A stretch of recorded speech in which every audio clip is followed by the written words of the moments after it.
Hi everyone, I'm Dan Harding, Editor-in-Chief of Motoryacht, with an exciting one for you today. Fleming 85, highly anticipated, following this build for a couple years now. And what's really exciting about today is that we're lucky enough to join a couple Motoryacht readers with Tim Armand and his wife Lisa as they enter week 7 of their 8-week summer cruise. So not only do we get to see an incredible boat here in our home waters of Long Island Sound, but we also get to see how a real-life cruising couple is using and living aboard this boat. Welcome aboard. Let's take a closer look. Could show you all the staterooms and all the beautiful craftsmanship, but first things first, let's head down towards the engine room.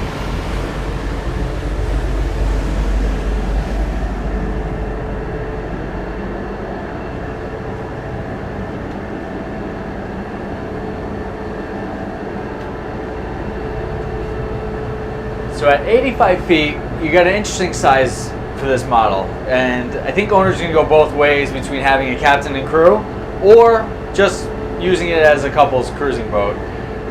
Tim and Lisa, who we got to meet today, they're comfortable using this boat just themselves. There's 6 different stations to pilot this boat from.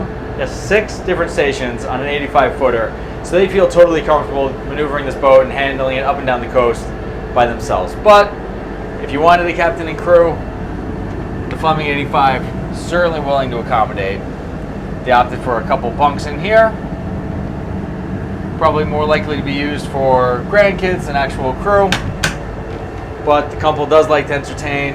They opted for full-size washer and dryer, where otherwise this could be a dinette for the captain and crew.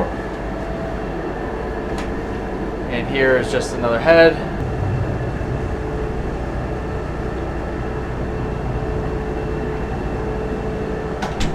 Now this is another crew quarters with twin bunks. It would be the 11th berth on this boat, and again, this is used by a couple. They don't need 11 berths. Usually just stores their beer and all their different gear. No need to check that out. This is really what you came here to see. The engine room on any Fleming has been truly a work of art and something to see. And that's absolutely the case here on the Fleming 85. There's twin 1550 horsepower MAN V12s, and we're cruising right now. We're 10 knots in Long Island Sound. It's hot, it's loud. Most boats, they have, the engine is right into the drivetrain, so the thrust from the propeller and that vibration travels all the way up into the engine, and then that engine has the vibration, goes throughout the boat. They're using an aqua drive, which is supposed to absorb the vibration from the propeller, and that allows them to put these soft engine mounts that allow the engines to just kind of, again, float on these soft engine mounts and reduce vibration throughout the boat. I also like that there's great handholds everywhere. My friend, Captain Bill Pike, he instilled in me, it's like you always want somewhere to hold on to, especially when doing a check at hot engines. So it's nice that they have those handrails. But again, to mitigate vibration, they have these rubber boots near the top that eliminates the vibration from those handrails up into the boat. So what it adds up to is a regular high horsepower engine room. And the reason why a boat is exceptionally quiet all throughout is because of decisions like that. So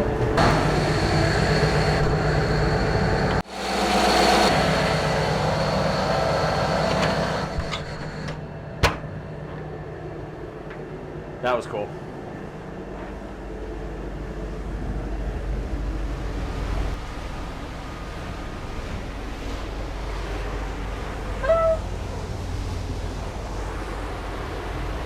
Take a closer look inside.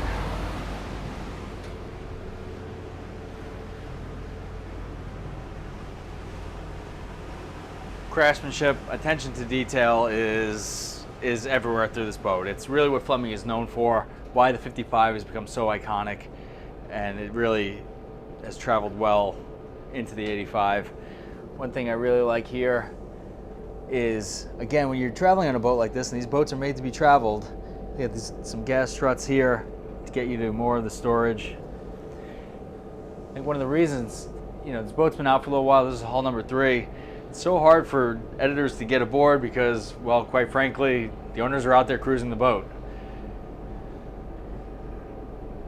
This 85 truly has transatlantic, transoceanic capabilities. One of the most fuel efficient Flemings out there. And a lot of that has to do with the hull design. Very, very sharp bow entry, and it has actually smaller beam than the Fleming 78, but it carries that beam much further aft. It gives you a lot more volume inside, and it's a super efficient hull shape and creates a pretty incredible ride. So a couple of things that are really special about this boat in particular, hull number 3, is that, for one, it is the first Fleming 85 that didn't go to a previous Fleming owner. Hulls 1 and 2, serial Fleming owners. Tim has been a lifelong fan, been following the brand. What really sold him on this boat, besides flagship 85, is the fact that it came in an enclosed bridge. Fleming, this is the first model that comes with that option. Notorious, for that look is that open fly bridge design, but for this one, they acquiesced. They knew their owners were going to use the boats all different kinds of way, and that's ultimately what helped sell Tim on this boat. And what having that enclosed bridge does is, obviously, you don't have to have a helm here. So really nice country kitchen here. Says wife Lisa loves it. They entertain all the time. A lot of family and friends always staying on the boat. So to have really a full-size galley with all this counter space for family and friends to mingle, and we got to experience that today, is a real game changer. Now let's head down to below the accommodations. Options here, you have a 3 and a 4 stateroom option, which I believe is unique to the 85. I believe that the 78 only comes with a 3 cabin option, and they opted to take advantage of all those cabins. Again, they have 4 kids and 1 granddaughter at the moment. So you get the twin cabin here and the master stateroom.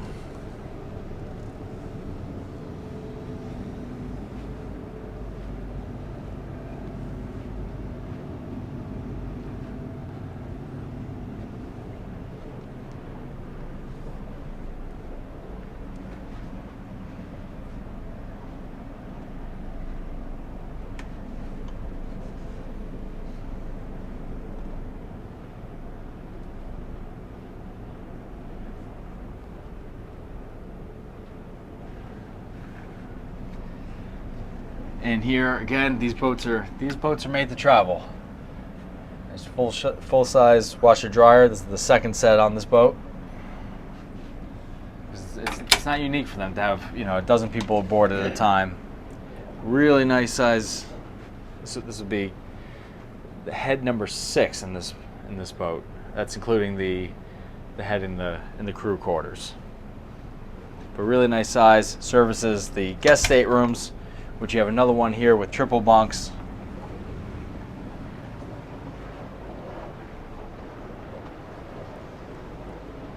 And a beautiful VIP forward. One of the things I want to note too is we are cruising right now. We are going from Greenport to Port Jeff. Again, just really kind of crashing this couple's summer vacation. Really appreciate them for that. But what I want you to notice too is how quiet it is. This is as quiet as going through as a boat show. In fact, the only noise I've heard throughout is in this cabin. You can hear the sound of the water sliding past the hull, and it is absolutely soothing. Looking at this VIP stateroom, I could easily take a nap, so let's keep moving. I'm going to send you guys back to the master just for a quick second so I can show you probably my second favorite space aboard.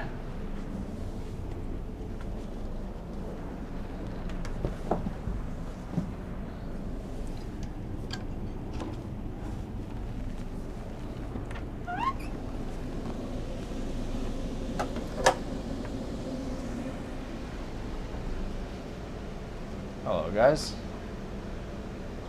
Get you a nice view over here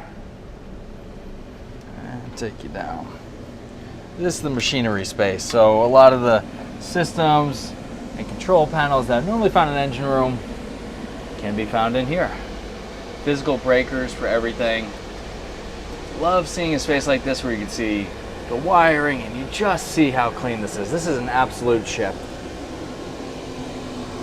Looks like 7 lithium-ion battery banks. The inverters, the battery chargers, the water maker, a couple strainers. I mean, really, it makes you want to come down and service this space. Nice and cool, very well ventilated.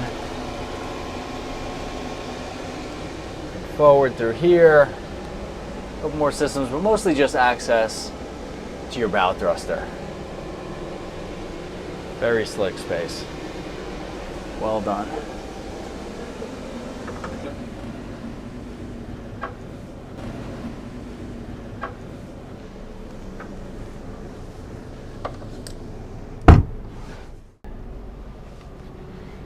Yeah, it's really beautiful accommodations.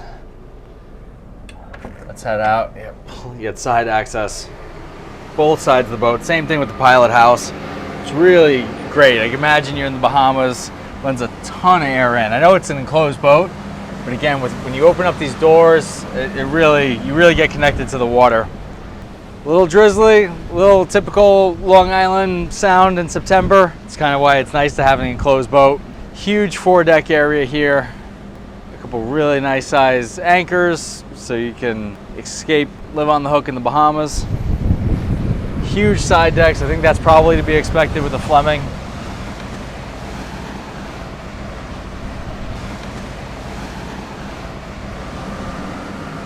All right, again, incredible side decks. Now we head up to the closed pilot house.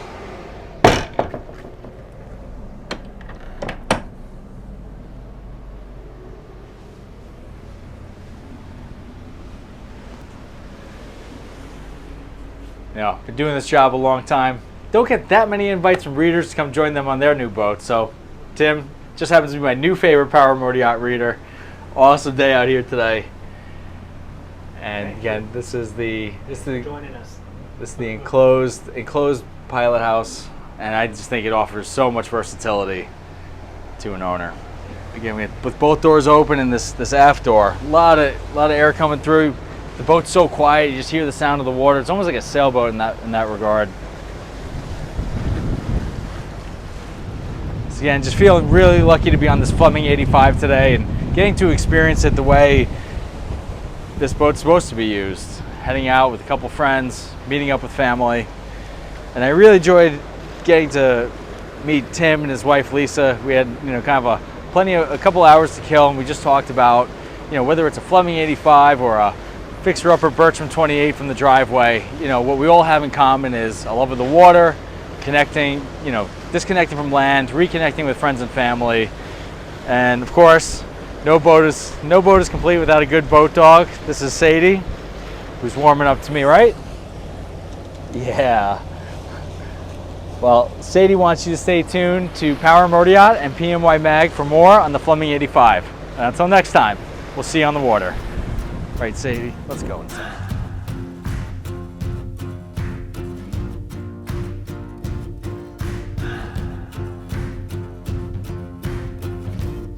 For my full story about Tim and Lisa's adventures aboard their Fleming 85, be sure to check out our December issue.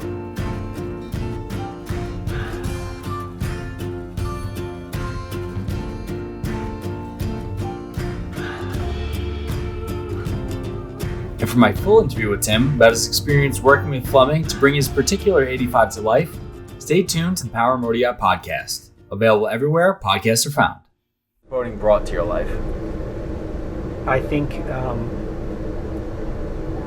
having raised my kids on the boat, and then having been raised as a kid on the boat, I think it's very family oriented.